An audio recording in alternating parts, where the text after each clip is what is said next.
లేని శాసనసభ అది కరెక్ట్ కాదు అనేది నా వ్యక్తిగత అభిప్రాయం. ఉమ్, అదే అభిప్రాయాన్ని నా తొలి రోజు సమావేశాల్లోనే నేను మాట్లాడటం జరిగింది. ఉమ్, ఇది అసెంబ్లీ మన గవర్నర్ గారి స్పీచ్ అయిన తర్వాత ఆ మరుసటి రోజు గవర్నర్ గారి స్పీచ్‌కి ధన్యవాదాలు తెలియజేసే సమయంలోనే నేను ప్రతిపక్షం అనేది ఉండాలి. జగన్మోహన్ రెడ్డి గారు సమావేశాలకి తప్పకుండా రావాలి. మరి ఒకవేళ ఆయన రాకపోతే మరి పరిస్థితి ఏమో, మరి ఆయన కొన్ని స్టేట్మెంట్ ఇస్తున్నారు కాబట్టి ఒకవేళ రాని పక్షంలో మిగిలిన వాళ్ళకి ఆ సమయాన్ని కూడా మరి మా అలాంటి వాళ్ళకి కేటాయించి ప్రజా సమస్యల గురించి చర్చించడానికి ఆ, అవకాశం ఇవ్వాలి అని కూడా నేను ఆ రోజే చెప్పడం జరిగింది.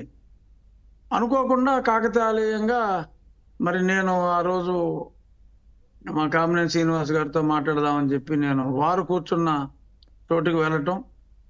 మరి అదే సమయానికి, ఎందుకంటే జగన్మోహన్ రెడ్డి గారు అసలు ఆ రోజు సమావేశాలకు వస్తాడో రాడో కూడా నాకు తెలియదు. ఉమ్, అనుకోకుండా మరి మొదటి రోజు ఆ గవర్నర్ గారి ప్రసంగం టైంకి ఆ, తను రావటం, మరి ఇవన్నీ చూసినప్పుడు అప్పుడు నేను ఏదైతే నేను మీడియా ముఖంగా అంతకుముందు చాలాసార్లు చెప్పానో దాన్ని అతనికి కూడా చెప్పడం సబబు అనిపించి, సరే మా మధ్యన ఉన్నాయి, మేము ప్రత్యర్థులు, ఆయన పార్టీ వేరు నా పార్టీ వేరు, నన్ను చంపాలని చూశారు, ఆ, రకరకాలుగా చిత్రహింసలు పెట్టారు, దానికి నేను ఎఫ్ఐఆర్ అయింది, తొందరగా చర్యలు తీసుకోవాలి, ఇన్వెస్టిగేషన్ ప్రారంభించాలి అని కూడా నేను శాసనసభ సాక్షిగా అభ్యర్థించా.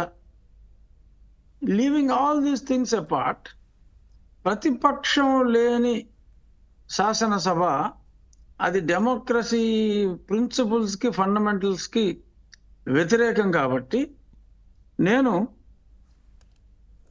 నా తోటి శాసనసభ్యుడిగా, ఓకే అతను మాజీ ముఖ్యమంత్రి కావచ్చు, అన్నీ ఉన్నాయి, బట్ నా తోటి శాసనసభ్యుడిగా వ్యక్తిగత విషయాలు వేరు, తోటి శాసనసభ్యుడిగా మరి ఆయన నాకన్నా పెద్ద స్టేచర్లో ఉన్నాడు, సహచర శాసనసభ్యుడు అయినప్పటికీ ఒక పార్టీకి 40% ఓట్లు వచ్చిన పార్టీకి అతను అధ్యక్షుడిగా ఉన్నాడు కాబట్టి నువ్వు రావాలి సమావేశాలకి అని నేను చెప్పడం జరిగింది. అది చెప్పడం నా బాధ్యతగా ఒక శాసనసభ్యుడిగా. ఎందుకంటే నేను గతంలో కూడా పవన్ ఎప్పుడైతే ఇతను వై నాట్ 175 అని విచిత్రంగా మాట్లాడుతున్నప్పుడు కూడా, మిస్టర్ జగన్మోహన్ రెడ్డి నువ్వు మాట్లాడేది తప్పు, డెమోక్రసీలో ప్రతిపక్షం అనేది ఎప్పుడూ ఉండాలి, నువ్వు పాలకపక్షం నీకు సీట్లు ఎక్కువ రావాలని కోరుకో, అంతేగాని ప్రతిపక్షం అనేదే ఉండకూడదు అనే మాట డెమోక్రటిక్ ప్రిన్సిపల్స్కి వ్యతిరేకం.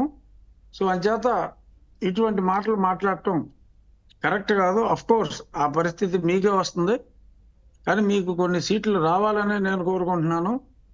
సింగిల్ డిజిట్ వచ్చినా ఆశ్చర్యపోవక్కర్లేదు మీ ప్రస్తుత పరిస్థితి అని నేను చెప్పేదానికి మిగిలిన వాళ్ళకి తేడా ఏంటంటే, నేను చెప్పేదంతా ఎవ్రీథింగ్ ఇస్ డాక్యుమెంటెడ్.